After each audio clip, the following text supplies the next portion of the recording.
Hi students, welcome to my YouTube channel Manish sir classes. ఈ వీడియోలో మార్చి 16వ తారీఖుకి సంబంధించినటువంటి కరెంట్ అఫైర్స్ని అయితే డిస్కస్ చేద్దాం. ఈ 2 days వీడియోస్ రాలేదు కదా, ఏమనుకోవద్దు. ఆ పీడిఎఫ్ రెడీ అయిపోయిందిలే కానీ నాకు వీడియో చేయడం కుదరలేదమ్మా. చూడండి, ఇది 16వ తారీఖు కదా. చూడండి, తర్వాత 17వ తారీఖు కంప్లీట్ అయిపోయింది నా దగ్గర. నెక్స్ట్ 18వ తారీఖు కంప్లీట్ అయిపోయినాయి. నెక్స్ట్ దాని తర్వాత 19 కూడా రెడీ అయిపోయింది. అదవుతుందా? సో ఒకదాని తర్వాత ఒకటి వీడియోస్ వరుసగా చేసుకుంటూ వెళ్తాను. నాకు టైం లేక వీడియో చేయట్లేదు అంతే. సో గమనించగలరు. ఈ వీడియోస్ అయితే వరుసగా అయితే అప్లోడ్ చేసేస్తాను. ఓకే, ఫస్ట్ బిట్ చూడండి. ఈ ఏడాది ఎన్నవ ఆస్కార్ అవార్డును ప్రకటించారు అంటే 98వ ఆస్కార్ అవార్డ్స్. 98వ ఆస్కార్ అవార్డ్స్ అనమాట. ఓకే, గుర్తుపెట్టుకోండి, ఆస్కార్ అవార్డ్స్నే అకాడమీ అవార్డ్స్ అని కూడా అంటారు.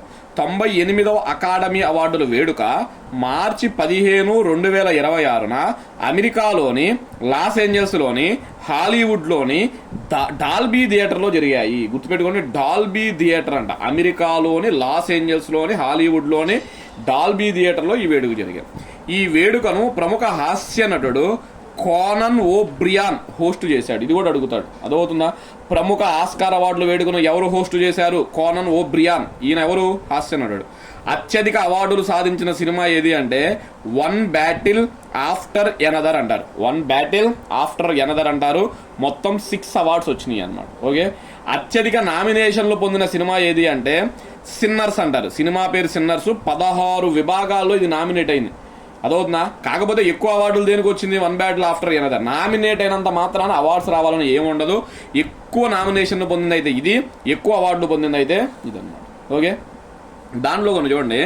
Best picture award one battle after another. Next best actor ఉత్తమ నటుడు మైకిల్ బి జార్డాన్ అంటారు. అదవుతుంది, ఆయన పేరు మైకిల్ బి జార్డాన్. ఏ సినిమా అయినా సిన్నర్స్ సినిమాకు గాను ఈయన బెస్ట్ యాక్టర్గా అయితే ఎన్నికయ్యాడు. ఓకే, నెక్స్ట్ బెస్ట్ యాక్ట్రస్ ఉత్తమ నటి జెస్సీ బుక్లీ అంటారు. చూడండి, జెస్సీ బుక్లీ అంటారు. మూవీ హ్యామ్నెట్ అనమాట. ఏంటిది? హ్యామ్నెట్ అనే మూవీకి వచ్చిందంట. బెస్ట్ డైరెక్టర్ ఉత్తమ దర్శకుడు అనమాట పాల్ థామస్ అండర్సన్ అంటారు. పాల్ థామస్ అండర్సన్ అంటారు. వన్ బ్యాటిల్ ఆఫ్టర్ ఎనదర్ మూవీకి అంట. అదవుతుందా? చూడండి, బెస్ట్ పిక్చర్ ఏంటి? One battle after another. అదవుతుందా? బెస్ట్ డైరెక్టర్ ఎవరు? ఈ సినిమా తీసినోడే, Paul Thomas Anderson. Next best supporting actor ఉత్తమ సహాయ నటుడు అంటారు తెలుగులో. అదవుతుందా? Best supporting actor Sean Penn అంటారు. ఆయన పేరు సీన్ పెన్ అనమాట. వన్ బ్యాటిల్ ఆఫ్టర్ ఎనదర్ అనమాట. నెక్స్ట్ బెస్ట్ సపోర్టింగ్ యాక్ట్రస్ ఉత్తమ సహాయ నటి చూడండి, ఎమీ మాదిగన్ అంటారు. ఆమె పేరు ఎమీ మ్యాడిగన్ అంటారు. వెపన్స్ అనే మూవీకి వచ్చింది. బెస్ట్ ఒరిజినల్ స్కోర్ ఏ సినిమాకి వచ్చింది? సిన్నర్స్. బెస్ట్ సౌండ్ అవార్డు ఎవరికి వచ్చింది? ఏ సినిమాకి అంటే F1. Best international feature film అనమాట. బెస్ట్ ఇంటర్నేషనల్ ఫీచర్ ఫిలిం అనమాట సెంటిమెంటల్ వాల్యూ అనే సినిమాకి వచ్చింది. Next best animated feature film చూడండి, పాప్ డెమాన్ హంటర్స్ అంటారు. Pop demon hunters. ఇక్కడ కే కూడా ఉందిలే కానీ సైలెంట్ అనమాట. పాప్ డెమాన్ హంటర్స్ అంటారు. బెస్ట్ యానిమేటెడ్ ఫీచర్ ఫిలిం అనమాట. Next best documentary feature film వచ్చేటప్పటికి మిస్టర్ నోబడీ అగైనెస్ట్ పుతిన్ అనమాట. Mister nobody against Putin. Next best visual effects వచ్చేటప్పటికి అవతార్ ఫైర్ అండ్ యాష్ అంట. ఏంటి? అవతార్ ఫైర్ అండ్ యాష్ అనమాట. చూడండి, మొత్తం 20 రంగాల్లో ఇచ్చారులే కానీ నేను ముఖ్యమైన ఒక 12 రంగాలు ఇచ్చా. Best picture, best actor, best actress, best director, best supporting actor, best supporting actress, best original score, best sound, best international feature film, best animated feature film, best documentary feature film, best visual effects. వీటి వరకు అయితే గుర్తుపెట్టుకోండి, important bits అనమాట. అదొన్నా ఖచ్చితంగా రాబోయే ఎగ్జామ్స్లో Oscar awards మీద bit ఉంటుంది, ముఖ్యంగా రైల్వే ఎగ్జామ్స్లో. సెకండ్ చూడండి, హెన్కేలియా మోనోఫిల్లా. దాని పేరేం పేరు? హెన్కేలియా మోనోఫిల్లా అనే మొక్కను ఇటీవల ఏ రాష్ట్రంలో గుర్తించారు అంటే అరుణాచల్ ప్రదేశ్లో గుర్తించారు. ఎక్కడ? అరుణాచల్ ప్రదేశ్. అరుణాచల్ ప్రదేశ్లో దాదాపు 189 సంవత్సరాల క్రితం స్థానికంగా లభించిన అరుదైన మొక్క జాతి ఇటీవల జరిపిన సర్వేలో మరలా కనిపించింది. చూడండి, 189 ఏళ్ల క్రితం కనబడిన మొక్క మళ్ళా ఇప్పుడు కనబడిందంట అరుణాచల్ ప్రదేశ్లో. 19వ శతాబ్దం ప్రారంభంలో లోహిత్ జిల్లాలో జరిగిన సర్వేలో భాగంగా హెన్కేలియా మోనోఫిల్లా అనే మొక్కను శాస్త్రవేత్తలు గుర్తించారు. ఎప్పుడు 19th సెంచరీ. ఇప్పుడు మనం 21st సెంచరీలో ఉన్నాం. అదవుతుందా? ఆ తరువాత కనుమరుగైన ఈ మొక్క చూడండి, ఆ తరువాత కనుమరుగైన ఈ మొక్క మళ్ళా బొటానికల్ సర్వే ఆఫ్ ఇండియా వాళ్ళు చేపట్టిన సర్వేలో కనిపించింది. ఇప్పుడు మళ్ళా బయటపడింది అనమాట. గెస్నేరియాసి. ఈ గుర్తుపెట్టుకోండి కొంచెం. గెస్నేరియాసి కుటుంబానికి చెందిన ఈ జాతి మొక్కలు సాధారణంగా తేమతో కూడిన అటవీ వాతావరణంలో దర్శనమిస్తాయి. అదవుతుందా? గెస్నేరియా కుటుంబానికి చెందినవంట. ఈ మొక్కను మళ్ళీ ఆ ప్రాంతంలో కనుగొన్నందుకు గాను అరుణాచల్ ప్రదేశ్ ముఖ్యమంత్రి పేమకండు శాస్త్రవేత్తలను అభినందించారు. అదవుతుందా? అరుణాచల్ ప్రదేశ్ సీఎం ఎవరు? పేమకండు శాస్త్రవేత్తల్ని అభినందించారంట. ఓకే, నెక్స్ట్ దాని తర్వాత చూడండి, మూడో బిట్. ఎన్ని రాష్ట్రాలలో మరియు ఎన్ని కేంద్రపాలిత ప్రాంతాలలో పోలింగ్ తేదీలను ప్రకటించారు? మీకు ఆల్రెడీ చెప్పే ఎలక్షన్స్ జరుగుతున్నాయని ఇంతకు ముందు వీడియోస్లో కూడా. అదవుతుందా? ఎన్ని రాష్ట్రాల్లో? 4 రాష్ట్రాల్లో. ఎన్ని కేంద్రపాలిత ప్రాంతాల్లో? 1 కేంద్రపాలిత ప్రాంతం. 4 రాష్ట్రాలు 1 కేంద్రపాలిత ప్రాంతంలో అసెంబ్లీ ఎన్నికలకు కేంద్ర ఎన్నికల సంఘం షెడ్యూల్ని ప్రకటించింది. ఏంటి ఆ 4 రాష్ట్రాలు? 1 వెస్ట్ బెంగాల్. చూడండి, వెస్ట్ బెంగాల్ అసెంబ్లీ స్థానాల సంఖ్య ఎంత? 294. అడుగుతాడు నెక్స్ట్ ఎగ్జామ్స్లో, ఇవి అడుగుతాడు, గుర్తుపెట్టుకోండి.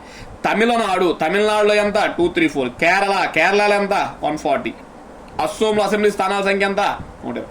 కాబట్టి ఎన్ని రాష్ట్రాలు? 4 రాష్ట్రాలు. మరి 1 కేంద్రపాలిత ప్రాంతం ఏంటి? పుదుచ్చేరిలో ఎన్ని ఉన్నాయి? 30 ఉన్నాయి. ఓకే, నెక్స్ట్ కేరళ, అస్సోం, పుదుచ్చేరిలలో ఏప్రిల్ 9న ఒకే విడతలో పోలింగ్ నిర్వహించున్నారు. అంటే వచ్చే నెల ఏప్రిల్ 9వ తారీఖున ఆ 3 రాష్ట్రాల్లో ఒకే రోజు పోలింగ్ అయిపోయింది. తమిళనాడులో ఏప్రిల్ 23న ఒకే విడతలో పోలింగ్ నిర్వహించనున్నారు. అదొక ఏప్రిల్ 23వ తారీఖు, నెక్స్ట్ మంత్ 23 తమిళనాడులో ఒకే విడతలో పోలింగ్ అయిపోతుంది. పశ్చిమ బెంగాల్లో ఏప్రిల్ 23న, ఏప్రిల్ 29న 2 విడతల్లో. వెస్ట్ బెంగాల్లో ఎక్కువ సీట్లు ఉన్నాయి, 294 సీట్స్ ఉన్నాయి అనమాట. అందుకనే అక్కడ 2 విడతల్లో అయితే పోలింగ్ జరపనున్నారు. వీటన్నిటి ఫలితాలు అంటే 4 రాష్ట్రాలు 1 కేంద్రపాలిత ప్రాంత ఫలితాలు మే 4వ తారీఖున అయితే వెలువడతాయంట. ఓకే, నెక్స్ట్ ప్రధాన ఎన్నికల కమిషనర్ జ్ఞానేష్ కుమార్. అదవుతుందా? సిఈసి అంటే chief election commissioner Gyanesh Kumar, ఎన్నికల కమిషనర్లు సుఖ్బీర్ సింగ్ సంధు, వివేక్ జోషి ఈ మేరకు వివరాలు అయితే ప్రెస్కి రిలీజ్ చేశారు. అదవుతుందా? ఇంపార్టెంటే, గుర్తుపెట్టు. నెక్స్ట్ 4 చూడండి, జాతీయ టీకా దినోత్సవం ఏ రోజున? నేషనల్ వ్యాక్సినేషన్ డే అంటారు, మార్చి 16వ తారీఖు. అదవుతుందా? జాతీయ టీకా దినోత్సవం ఎప్పుడు? నేషనల్ వ్యాక్సినేషన్ డే మార్చి 16. టీకా యొక్క ప్రాముఖ్యతను మరియు ప్రజా ఆరోగ్య అవగాహనను హైలైట్ చేయడానికి భారతదేశంలో మార్చి 16న జాతీయ టీకా దినోత్సవాన్ని జరుపుకుంటారు. ఇంపార్టెంట్ అనమాట. అదొన్నా 1995 మార్చి 16న దేశవ్యాప్తంగా మొదటి నోటి టీకాను అందించారు. ఎప్పుడు? 1995 మార్చి 16న దేశంలో మొదటి టీకాని అందించారంట. అందుకే దానికి గుర్తుగా ఎవ్రీ ఇయర్ మార్చి 16వ తారీఖున టీకా దినోత్సవాన్ని జరుపుతాం.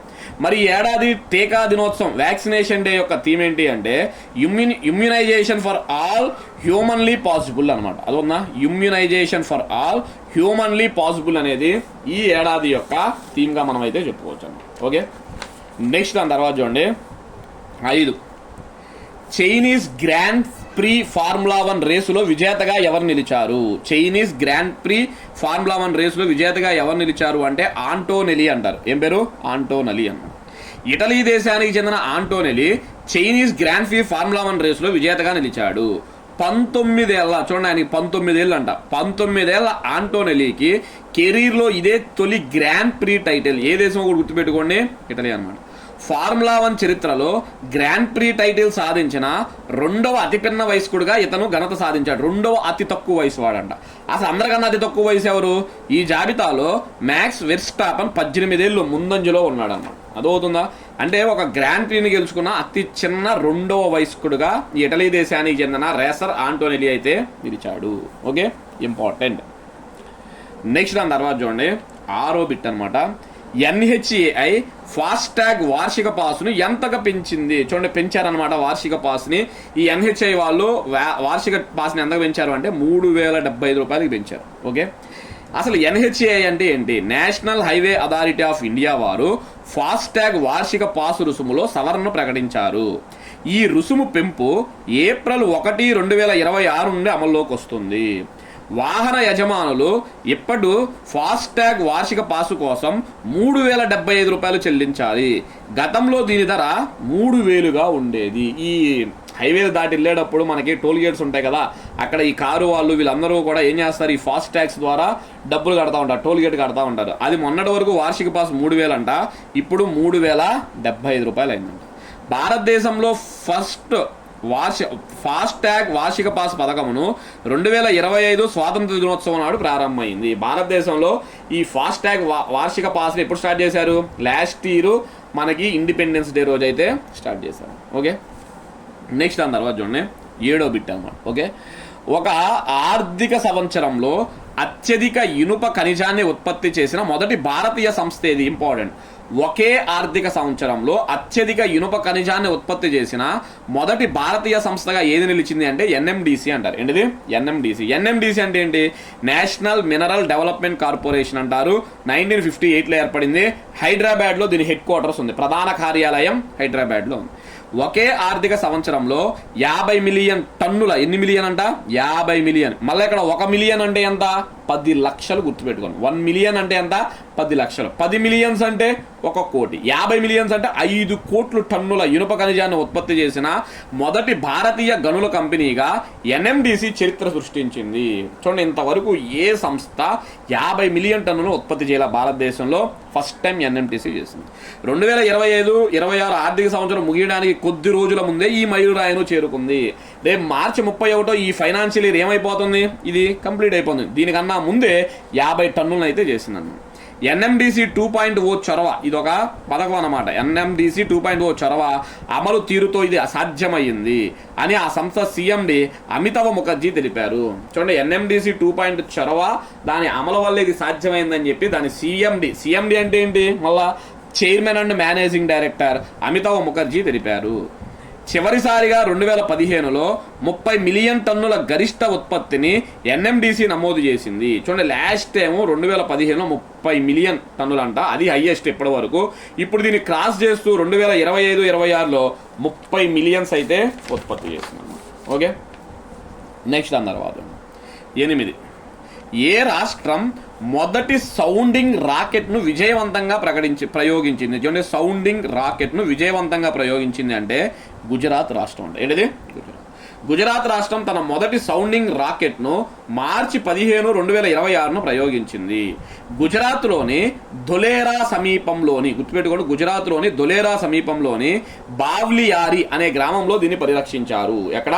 బావ్లియారి అంటారు. ఈ రాకెట్ను అహ్మదాబాద్కు చెందిన startup ohm space rocket and exploration private limited దీన్ని అభివృద్ధి చేసింది. ఈ సౌండింగ్ రాకెట్ని ఎవరు అభివృద్ధి చేశారంట? గుజరాత్లోని అహ్మదాబాద్కు చెందిన ohm space rocket and exploration private limited సంస్థ దీన్ని అభివృద్ధి చేసింది. Okay, next 9. ప్రపంచ పారా అథ్లెటిక్స్ గ్రాండ్ ప్రిక్స్ 2026 ఎక్కడ జరిగింది? ఇంపార్టెంట్ బిట్ ఇది. అదవుతుందా? ప్రపంచ పారా అంటే చాలాసార్లు చెప్పుకున్నాం మనం, దివ్యాంగులకు సంబంధించింది, అంటే హ్యాండిక్యాప్స్ అనమాట. అదవుతుందా?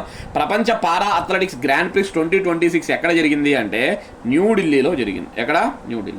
న్యూఢిల్లీలో జరిగిన ప్రపంచ పారా అథ్లెటిక్స్ గ్రాండ్ ప్రిక్స్ 2026లో భారతదేశం 75 స్వర్ణాలు, గోల్డ్ అనమాట, 75 స్వర్ణాలతో సహా మొత్తం 208 పథకాలతో ప్రథమ స్థానంలో నిలిచి ఆధిపత్యం చలాయించింది. చూడండి, మొత్తం 208 పథకాలు సాధించి నెంబర్ 1 ప్లేస్లో పథకాల పట్టికలో భారతదేశం ఉందంట.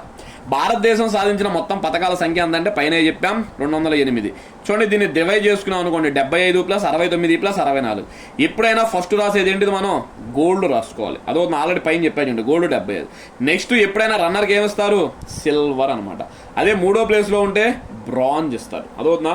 సో 75 ఏమో గోల్డ్, 69 ఏమో సిల్వరు, 64 ఏమో బ్రాంజ్. 3 కలిపితే ఎంత వస్తుంది మనకి? 208 వచ్చిందండి. జవహర్ లాల్ నెహ్రూ స్టేడియంలో జరిగిన ఈవెంట్లో 8 దేశాలకు చెందిన అథ్లెట్లు పాల్గొన్నారు. చూడండి, కేవలం ఎన్ని దేశాల వాళ్ళు వచ్చారు? 8 దేశాల వాళ్ళే వచ్చారు. రష్యా దేశం 35 పథకాలతో 2వ స్థానంలో ఉంది. చూడండి, మనది 208 అంట, రష్యా 35 అంట. అంటే ఎంత డిఫరెన్స్ ఉందో చూడండి. భారత ఆధిపత్యం అనేది జరిగిందన్నమాట. Okay, next 10. 2025కు సంబంధించి మొత్తం ఎన్ని భాషల్లో సాహిత్య అకాడమీ అవార్డును ప్రకటించారు? వెరీ వెరీ ఇంపార్టెంట్ బిట్, గుర్తుపెట్టుకోండి. అదొక సాహిత్య అకాడమీ అవార్డుని ఎన్ని భాషల్లో ఇస్తారు? 24 భాషల్లో ఇస్తారు, ఎప్పుడైనా అంతేనమాట. ఓకే, 24 భారతీయ భాషలకు చెందిన సాహిత్య అకాడమీ అవార్డు 2025 విజేతలను ప్రకటించారు.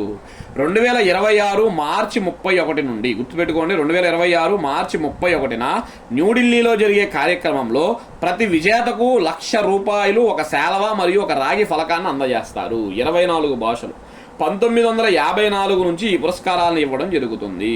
అదవుతుందా? 1954 నుంచి ఇస్తున్నారు. అయితే ఇక్కడ విషయం ఏంటి అంటే 24 భాషల్లో మన తెలుగు భాష కూడా ఉంది. మీరు ఏపీపీఎస్సికి రాసేప్పుడు ఎలా అడుగుతాడు అంటే 2025కు సంబంధించి సాహిత్య అకాడమీ అవార్డు తెలుగులో ఎవరికి వచ్చింది అని అడుగుతాడు, లేదా హిందీలో ఎవరికి వచ్చింది, సంస్కృతంలో ఎవరికి వచ్చింది, ఇలా కొన్ని లాంగ్వేజెస్ వాడు పర్టికులర్గా అడుగుతున్నాడు అన్నమాట. అదోందా? అందుకనే నేను చూడండి డైరెక్ట్గా వెబ్సైట్కి వెళ్ళిపోయా. సాహిత్య అకాడమీ అవార్డ్స్ 2025 ఇది అఫీషియల్ వెబ్సైట్లో ఇదే.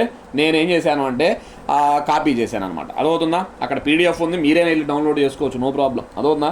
నేను డైరెక్ట్గా దాన్ని ఏం చేశానంటే కాపీ చేసేసి ఇక్కడ పేస్ట్ చేసేసుకున్నాను అనమాట. సో చూడండి, ఈజీగా మీకు అర్థమైంది. సాహిత్య అకాడమీ అవార్డ్ 2025 ఇది అఫీషియల్ వెబ్సైట్లోనే ఉంది. అదవుతుందా? చూడండి, ఇక్కడ భాషలు అన్నమాట. ఏంటిది? ఫస్ట్ది అస్సామీ భాష ఎవరికి వచ్చింది? అదవుతుందా? ఎవరికి వచ్చిందంటే ఇక్కడ ఉంది ఆయన పేరు, దేవబ్రత్ దాస్ అంట. అదవుతుందా? అస్సామీ భాషలో ఎవరికి వచ్చింది? దేవబ్రత్ దాస్ అంట. మరి ఏ గ్రంథం అంటే ఆయన రాసిన ఏ నవలకు వచ్చింది అంటే కర్హీ కేలర్ సదు అంట. అదొక నావెల్. అదవుతుందా? కర్హీ కేలర్ సదు అనే గ్రంథం. అలా చూడండి, బెంగాలీ భాషలో ఎవరికి వచ్చింది? అదోనా ప్రసూన్ బందోపాధ్యాయ్ ఆయన పేరు, దేనికి వచ్చింది? ఆయన పోయిటరీ. నెక్స్ట్ బోడో భాష, డోగ్రీ భాష, ఇంగ్లీష్ భాష, గుజరాతీ భాష, హిందీ భాష, కన్నడ, కాశ్మీర్, కొంకణి, అదేవిధంగా మైథిలి, మలయాళం. ఓకే, చూడండి నేను పాస్ చేసి పెడతాను, మీరు కావాల్సిన వాళ్ళు రాసుకుంటున్నారో లేదా మీ ఇష్టం అనమాట. మలయాళం, మణిపురి, మరాఠీ, నేపాలీ, ఒడియా అనమాట, పంజాబీ, రాజస్థాన్, సాంస్క్రిట్, సంతాలి, సింధీ, తమిళ్, తెలుగు. చూడండి మన తెలుగు ఆయన అనమాట. అదో నా తెలుగు ఆయన ఎవరికి వచ్చింది అంటే నందిని సిద్ధారెడ్డి అనమాట. నందిని సిద్ధారెడ్డి ఈయన తెలంగాణకు సంబంధించిన వ్యక్తి. అదవుతుందా? ఈయన తెలంగాణకు సంబంధించిన వ్యక్తి అనమాట. ఆయనకు వచ్చింది అనిమేష అనే గ్రంథానికి గాను వచ్చింది. ఏంటిది? అనిమేష అనమాట. అదవుతుందా? సో ఇవి 24 భాషలకి సంబంధించినవి. మీకు కావాలి అంటే పాస్ చేసుకోండి, ఒకసారి పాస్ చేసుకొని అయితే మాత్రం మీరు రాసుకోండి. అదవుతుందా? ఓకే, ఇవి స్టూడెంట్స్ మనకి దీనికి సంబంధించినవి అనమాట. మళ్ళా వెంటనే ఇంకొక వీడియోతో అయితే మీ ముందుకు వస్తాం. ఓకే, ఇవి 16వ తారీఖు సంబంధించినవి. నా ఈ కష్టానికి మిమ్మల్ని చిన్న లైక్ చేయమని కోరుతున్నా. లైక్ చేయండి. Thank you.